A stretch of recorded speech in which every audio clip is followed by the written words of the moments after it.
This mother did everything she could to protect her daughter, even though she was different from other kids. As the years went by, her daughter became more dangerous. Soon the people around them were no longer safe. In the end, the mother reached her breaking point and made a chilling choice: to end her daughter's life before it was too late. The film begins with a serene swimming class, where a woman instructs a group of learners. This is Young-eun, a dedicated swimming coach and a single mother raising her 7-year-old daughter, So-hyun. One afternoon, while at work, Young-eun receives an unexpected call. She hurries home only to be met with a disturbing sight: So-hyun standing beside the lifeless body of their family dog, Lantern. Young-eun is devastated and immediately suspects that her daughter is responsible for the animal's death.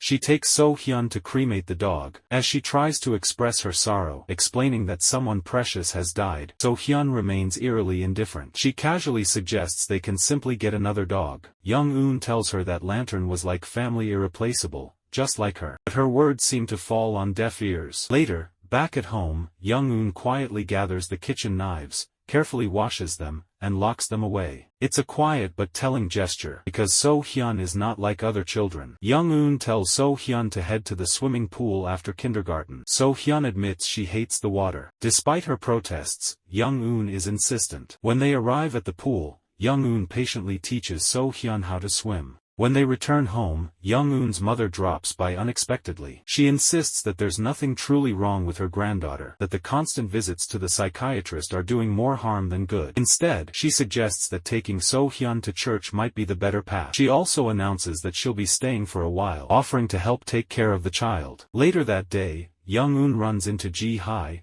one of her swimming students, and Ji-hae's mother. The woman warmly thanks her, saying Ji-hae has become brighter and more confident since starting lessons. While they speak, So-hyun watches them from a distance, her expression dark and unreadable. Young-eun notices and calls her over. As So-hyun approaches, she seems cold and unwelcoming. But suddenly, she changes, her face softens, and she flashes a smile as she begins chatting with Ji-hae like nothing was wrong. Not long after, Young-eun receives a troubling phone call from So-hyun's kindergarten. The teachers, concerned, show her CCTV footage revealing So-hyun bullying her classmates. Watching it, Young-eun feels overwhelmed. On the way home, she sits quietly beside her daughter and gently explains that actions have consequences. Because of what happened, So-hyun will need to transfer to another school. That night, as silence settles over the house, Young-eun lies awake haunted by a painful memory: the time So-hyun slashed her leg with a knife, leaving a scar. She hesitates at her bedroom door, unsure whether she should lock it. The next morning, So-hyun's grandmother casually brings up Ji-hae, the girl from the pool. So-hyun claims Ji-hae is her best friend. Something about that doesn't sit right with Young-eun. Later, while Ji-hae waits in the office for her father, she ends up alone with So-hyun. With no adults around, So-hyun suddenly covers Ji-hae's nose and mouth, attempting to smother her. Ji-hae fights back and manages to bite So-hyun's hand. When the adults return, So-hyun cries and complains about the bite, but Young-eun downplays it, calling it just a small wound. Her cold reaction deeply hurts So-hyun. Trying to follow her mother's advice, Young-eun attends church. While there, she's confronted by a grieving parent, the mother of one of So-hyun's past victims, who scolds her in front of others for daring to show her face. Young-eun is quickly ostracized, losing any hope of finding peace in that community. Later, she meets with her ex-husband and lies, telling him that So-hyun is doing fine. When he presses for the truth, insisting he deserves to know everything, Young-eun snaps, yelling at him. It becomes clear that he left the family not because of her, but because he was terrified of their daughter. The following day, Young-eun brings So-hyun to her psychiatrist. The doctor encourages her to stay strong, reminding her that she is So-hyun's main support system. On the drive home, So-hyun complains about the hospital visits, saying she doesn't like them. Young-eun tells her that if she behaves, they won't have to go anymore. So-hyun lashes out, screaming in frustration about always having to do things against her will. Distracted, Young-eun nearly crashes the car. The next day, Young-eun pulls Ji-hae aside to talk to her. Nervously, she shares what happened that night with So-hyun, as well as her experiences with bullying at school. But instead of confronting the issue, Young-eun begs Ji-hae to stay silent, promising to handle it herself. When So-hyun later sees her mother talking privately with Ji-hae, she erupts again, screaming, crying, and running away. Unable to calm her down, Young-eun leads her into a small storage room and locks the door. Not long after, another swimming instructor hears So-hyun banging on the door and opens it. So-hyun storms out with a chilling expression and heads straight for the pool. Moments later, Young-eun spots her walking alongside Ji-hye. Panic sets in. Before she can react, So-hyun shoves Ji-hye into the water. Horrified, Young-eun rushes over. Ji-hye is quickly rescued, but her furious mother lashes out at Young-eun for allowing it to happen. Young-eun tries to understand what happened. She asks her daughter why she would do such a thing. Instead of answering, So-hyun quietly asks, "Do you love me?" Then, she adds, "I don't know why I did it." Later, Young-eun calls her ex-husband. She finally admits the truth. She's reached her limit. She confesses that she lied about being able to handle So-hyun. So-hyun, overhearing the conversation, runs away. But Young-eun doesn't follow her. After searching around, Young-eun receives a call from her mother. So-hyun has returned home. When Young-eun arrives home, she finds her mother's hand bleeding. Without needing to ask, she knows immediately. It was So-hyun. Fueled by desperation, she grabs a hammer and breaks down the door to her daughter's locked room. Inside, So-hyun sits on the floor, a knife in hand, slashing angrily through her drawings. She turns on her mother with rage, accusing her of lying. "You said I was precious to you," she screams, "but you didn't even come for me when I ran away." Young-eun steps forward, trying to take the knife from her. In the struggle, So-hyun slashes her hand, and blood starts dripping. Young-eun's mom tells her that the wound is deep and she needs a hospital, but she refuses to leave. That night, Young-eun wakes So-hyun and takes her to the swimming pool. Her face pale, her body weak, she steps into the water and asks So-hyun to swim with her. In the pool's silence, she tries to explain how Ji-hye must have felt, helpless, terrified. Then, suddenly, she pushes So-hyun into the water, trying to make her feel the fear she once inflicted. But this moment is more than a lesson. Young-eun's true plan is to end it all. She no longer knows how to help her daughter, and she's terrified of what So-hyun might do next. Holding her close in the water, she begins to sink beneath the surface with her. But weakened by her wound, Young-eun slips under alone. So-hyun manages to escape. A young woman named Min stands silently in a long-term care facility, staring through the glass at a patient inside. A mentally ill patient. It's her mother. But Min says nothing. She simply turns and walks away. Min is quiet and withdrawn, working for a specialized cleaning service that clears out the homes of people who died alone. During a job, her supervisor asks her to check a basement for valuables. There, she finds an old wallet and pockets it. But through the window, someone watches her. Hae-young, the newest hire. Later, the team have lunch together. When their manager, Hyun-kyung, asks about her family, Hae-young quietly shows her burned scars on her palms, explaining that a fire took everything from her, making her an orphan. The boss tells her Min is also an orphan and the two can get along. But Min doesn't respond and leaves the conversation coldly. Later, Min visits a gynecologist and learns that she's 7 weeks pregnant. Outside the clinic, she takes a photo of the stolen wallet and puts it up for sale online. Back at home, she finds an unfamiliar pair of boots near the door. Hae-young has moved in temporarily. Unsettled by the intrusion, she confronts Hyun-kyung but she tells her that it is just for the time being. After a shower, she returns to her room to find Hae-young trying on her clothes and snooping through her phone. Hae-young, smiling awkwardly, tries to be friendly, but Min warns her to stay out of her room without permission. Later that night, Hae-young confesses she envies Min. Hyun-kyung treats you like family, she says. Even without blood ties. She shares that she's had a hard life, drifting from place to place. Min remains distant, refusing to open up. The next day at work, the boss confronts the team. A jewelry box has gone missing. Min plays innocent and shifts the blame onto a former employee. Hae-young keeps trying to spend time with her, suggesting dinner together. Min coldly brushes her off again. Hae-young admits to Hyun-kyung that Min doesn't want her around and promises to move out soon. But Hyun-kyung gently reassures her. She explains that Min has no memory of her past, and because of that, she struggles to trust people. Later, Min is on the phone with the clinic, weighing a difficult decision whether or not to terminate her pregnancy. As she stands alone, a couple approaches, seemingly interested in buying the wallet she listed online. But their true intent is quickly revealed. They recognize a pair of custom-made earrings she previously tried to sell and the woman accuses Min of theft. Cornered, Min bolts and barely manages to escape back home.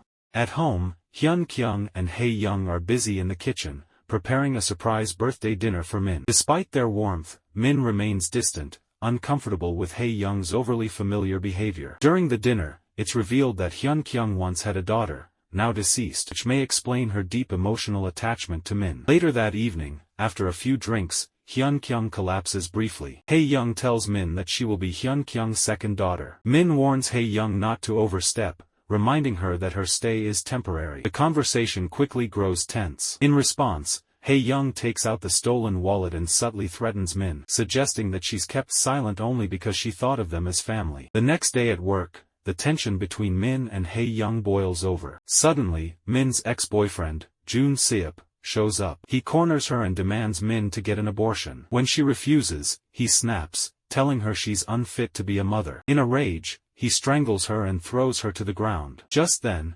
Hae-young arrives and hits him with a speaker. He retaliates violently, beating her until 2 security guards intervene and force him to flee. Afterward, Hae-young tells Min she should have hit him harder. "I won't let anyone bully my family," she says. Touched by her words, Min finally opens up, revealing that her own mother once tried to drown her as a child. Because of this, Min suffers from trauma and wonders if she will be a good mom to her child. That night, Jun Seop receives a mysterious message from Min, asking him to meet at an abandoned warehouse. He arrives but is attacked by an unknown figure. Later, unaware that someone has also sabotaged the brakes on his motorbike, he speeds away into the night. The next morning, Min tidies the apartment and decides to clean Hae-young's room. Inside, she finds a bag filled with multiple phones and an old photograph of children at an orphanage. Before she can investigate further, Hae-young walks in. Min quickly covers her tracks, claiming she just wanted to help with the laundry. Later, the three of them share a quiet meal. When Hae-young steps away to use the restroom, Min seizes the chance to ask Hyun-kyung about Hae-young's past. Did she live in Busan? She asks, noting that the children's home in the photo was located in Seoul. Suspicion festers, and that night, Min begins digging deeper. Soon after, she receives a call. Jun Seop has died in a motorbike crash. At the hospital, she's shocked to learn that her phone was used to lure him out that morning. Someone set the trap using her identity. Back home, she confronts Hae-young. "You were the last person to contact Jun Seop," she accuses. Hae-young shows no remorse. "He won't hurt you anymore," she replies coolly. "You should be glad." Min's distrust intensifies. She contacts the orphanage and inquires about the children in the photograph, only to discover that the real Hae-young died in the fire years ago. She visits the orphanage in secret, sneaking into a records room to uncover more about the children in the photo. Late that night, Hae-young confronts her. "You went through my things," Hae-young says, eyes cold. Min, cornered but determined, accuses her directly. "You're not the real Hae-young. I know she died in the fire." Hae-young doesn't deny it. Instead, she leans in, voice low. "You should be thanking me. I got rid of Jun Seop for you." Her tone turns sharp. "You're a suspect now. So if I were you, I'd stop digging."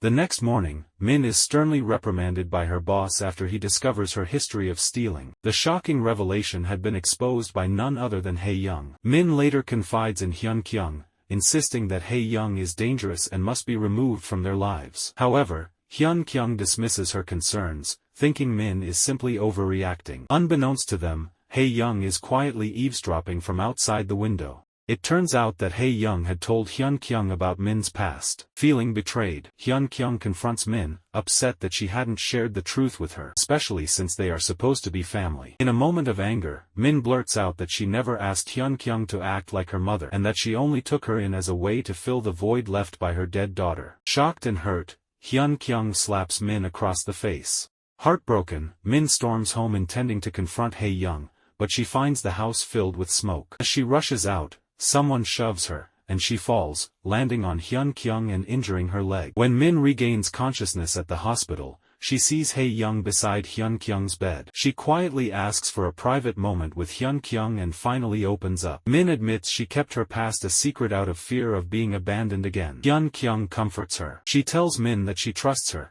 and if Min truly wants Hae-young out of their lives, she will support that decision. Later, Min tracks down one of the girls in the photo, a waitress who had reacted with shock upon seeing Hae-young at the restaurant. The woman recounts that Hae-young was in terrible shape when she first arrived at the children's home and had assumed the identity of another girl, Young Jin, whom she likely murdered. The truth came out when So-hyun's grandmother visited the home and recognized her. The girl known as Hae-young was, in fact, So-hyun. After that confrontation, So-hyun vanished, and her grandmother ended up adopting her. But one night, So-hyun returned and set the home ablaze. When Min pleads with the grandmother to stop So Hyun from causing more harm, the elderly woman coldly reveals the scars on her body and says, she's a devil. Meanwhile, Hae-young visits her boss at the office. He confronts her about the previous workplace listed on her resume. All the contact numbers are non-existent. Hae-young tries to play dumb, but he presents her with CCTV footage of her leaping from the house on the day of Hyun-kyung's injury. Cornered and with no way out, Hae-young snaps. She brutally murders him. In a frenzy, she realizes he had already sent the incriminating evidence to Hyun-kyung. Enraged, she kicks and stomps his body repeatedly. Min rushes to the hospital, only to find that Hyun-kyung has already been discharged, but it turns out that Hae-young has kidnapped her. When Min arrives back home, she finds Hae-young entering, her neck smeared with blood. Min demands to know Hyun-kyung's whereabouts. Coldly, Hae-young tells her that everything that has happened is Min's fault. For the first time, Min calls her by her real name, So Hyun, and says she wants to help her. But So Hyun scoffs, revealing a deeper trauma. She claims that her own mother tried to kill her when she was just 7. Then, she opens the bathroom door. Inside, Hyun-kyung lies in the bathtub, badly injured and barely conscious. Min is devastated and breaks down in tears at the sight. So Hyun begins dousing the house in kerosene, preparing to set it all on fire to erase the evidence. She declares Min will take the blame since she is the prime suspect.